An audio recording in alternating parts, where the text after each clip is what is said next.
I have a friend, also an immigrant here in Toronto, and after his studies, he started off with a salary of about $40,000 per year. After 1.5 years, he moved to another company and he was offered a salary of about $70,000, an increase of almost 100%.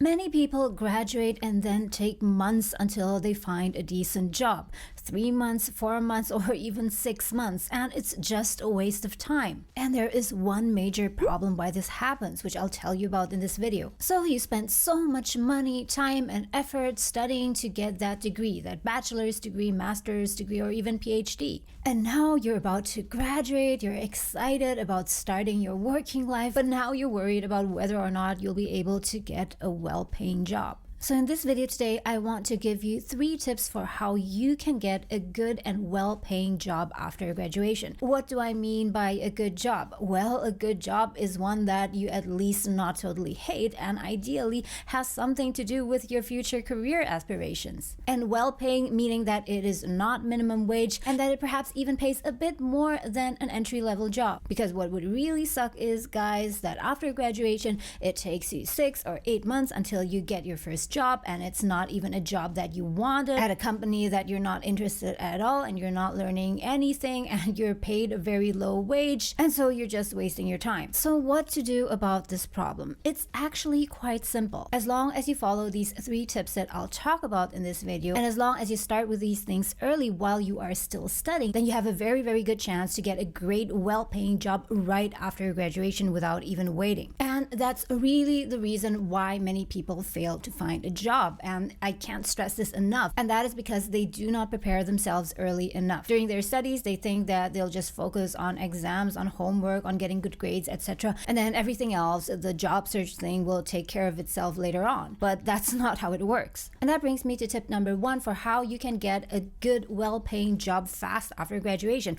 which is to do relevant student jobs while you are still studying. So what do I mean by relevant? So I would say that there are career relevant student jobs and career irrelevant student jobs. Career irrelevant student jobs would be jobs like working in the service industry, for example, working as a waiter at a fast food joint, perhaps in customer service. And I don't mean that there's nothing that you can learn from these jobs. I myself have worked as a barista, as a sales executive, and I must tell you that there were so many things that I learned from this kind of jobs. But these were not necessarily jobs that were relevant to my career aspirations, and that is why I call them career irrelevant. And of course, in the beginning, when you just start to study and you're overwhelmed with your assignments, with tests, with group work, and so on, sometimes you just don't have the time to look for a good job. So you just take the next best job so you can earn some money on the side. And that is totally fine. It's totally fine to do those kinds of jobs for a while. Let's say during the first 1-2 years of your studies at the max. But after that, you should quickly transition to career relevant student jobs. So try and look for a real job that is relevant to your career and your career aspirations, that allows you to get a head start in your career. If you can't afford it, it's a good idea to do these kinds of jobs even though they do not pay much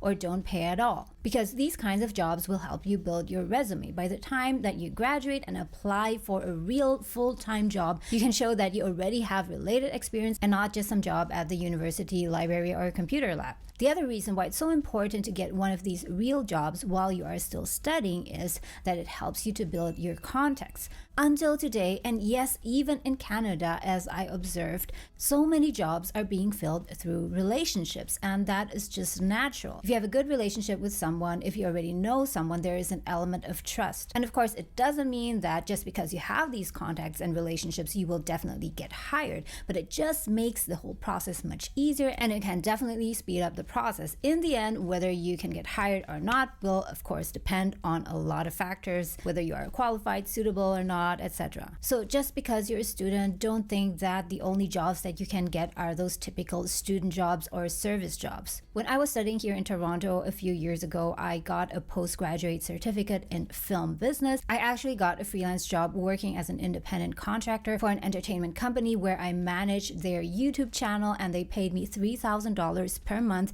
and I only worked 30 hours per month, not 30 hours per week, but 30 hours per month. And if you're curious curious to know more about that, then you can check out this video up here, which I released just last week. So to maximize your chances of getting a good, well-paying job right after graduation, start getting real experiences working in jobs that are related to your career aspirations while you are still studying. By the way, guys, if you found this video useful so far, then please do let me know by hitting the like button, and also let me know whether or not you want me to continue making these kinds of videos. Let's go on to tip number 2 for how you can get a good, well-paying job fast after graduation, which is to collect references. And this tip actually does not just apply for your first job search, but this tip is really important throughout your entire career. Having references can be the make or break of your career. In case you've gone through the whole hiring process before, then you certainly know that usually one of the last steps in the hiring process is asking for references and providing the employer with your references,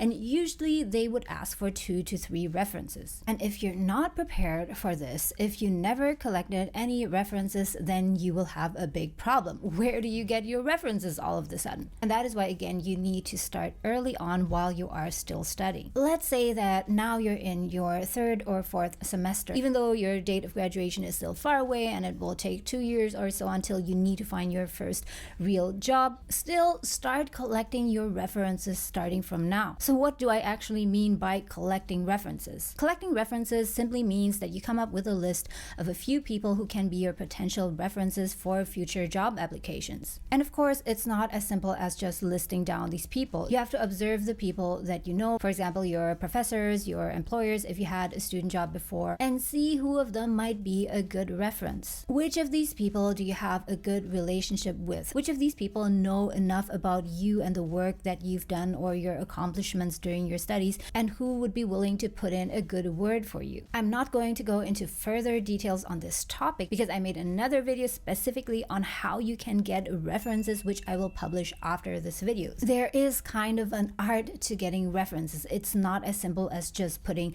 a name and a telephone number and that's it. No, there's much more to it, and you'll find out more in that video. So collecting references is not just something that you do at the very beginning of your career, but something that you need to maintain throughout your career. When you move from job to job, make sure that you collect those references because you never know when you'll need them. Now let's go on to tip number 3 for how you can get a good and well-paying job after graduation, and that is that you need to aim for promotion after promotion. Here's a question. After you graduate, no matter how many career-related jobs you already had during your studies, do you think that you will immediately get a high-paying job?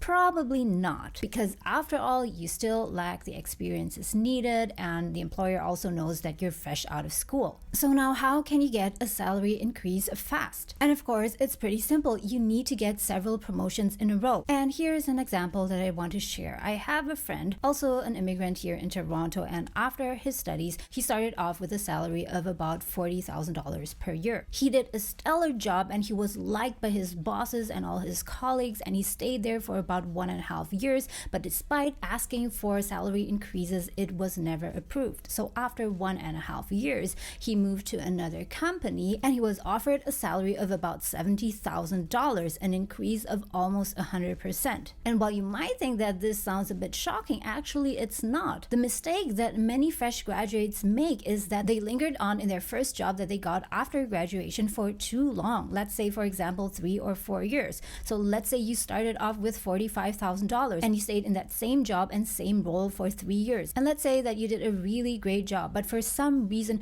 your employer won't raise your salary. If that ever happens to you, make sure that you don't stay in that company, but look outside. Look for a job at another company, because chances are, if you're a newcomer to another organization and they really want you because they think that you're capable and that you meet the requirements, they really need someone like you, it will be much easier for you to negotiate a higher salary. So it's not like it's magic and your salary suddenly increased by 100%. It's the other way around. If you stayed in the same job for too long, your salary has been lagging behind. Your expertise increases, your productivity increases, but you are not paid what you are supposed to be paid according to the market rate. But anyways, if after graduating you want to get to a high salary quickly, then you need to go for promotion after promotion. And for that, of course, you need to do a stellar job. You need to perform very well at your job, exceed expectations, and you also need to be able to communicate what value you bring. And then after your first year in your first job, do not linger there, but quickly try to either get a promotion, and if it doesn't work out, then quickly look for another job outside. And after you've moved, after 8 months, after 12 months, try to get another promotion, and then again, if it doesn't work out, look outside again and move to another company. But isn't that job hopping? Isn't job hopping bad, you might ask me? I would say not at all. It all depends on why you're doing it. If the only reason that you're hopping from one job to the other is because you are bored or because there's some little problem at your job that you cannot handle, then that's not really the right reason. But here's another situation. What if in your job you're not learning anything new anymore? What if you can't grow anymore? What if you've delivered a lot of value for your company and you've increased your productivity, but you're not getting compensated accordingly? In that case, then there's nothing wrong about hopping to another job. So at this point, you might be asking me, did I myself get one of those high-paying jobs? So there are two parts to this answer. In my first career, in my banking career that I got right after graduation, for the first year, I only earned an entry-level salary. But then within the next 5 years, I got 3 promotions in a row, and that enabled me to climb up the career ladder fast and get to a much higher pay and also bonus. That is part 1. And now here's part 2. I moved to Canada. I got myself a postgraduate certificate in film business, but then after I graduated, I decided not to work for an employer, but instead work freelance and self-employed. One of my freelance jobs that I told you about was the one where I worked as a YouTube channel manager for an animation company, which earned me on average $100 per hour. So I'm just saying that, well, in the beginning, you might want to get some experience in working for a company because there is so much that you can learn. In the long term, working as an employee for a company is not the only option. You can always consider self-employment, which is tough but very rewarding. If you're someone who feels a bit lost about your career, you're not really sure what you want to do, or you already have a career but you're quite unhappy in it and you're not sure what to do next, then you might want to check out my first channel, which is called Multiple Careers. On that channel, I make videos where I talk about how you can build a fulfilling and meaningful career. And on that topic, I recently wrote a book called Multiple Careers, Quit the Rat Race and Pursue Fulfilling Work,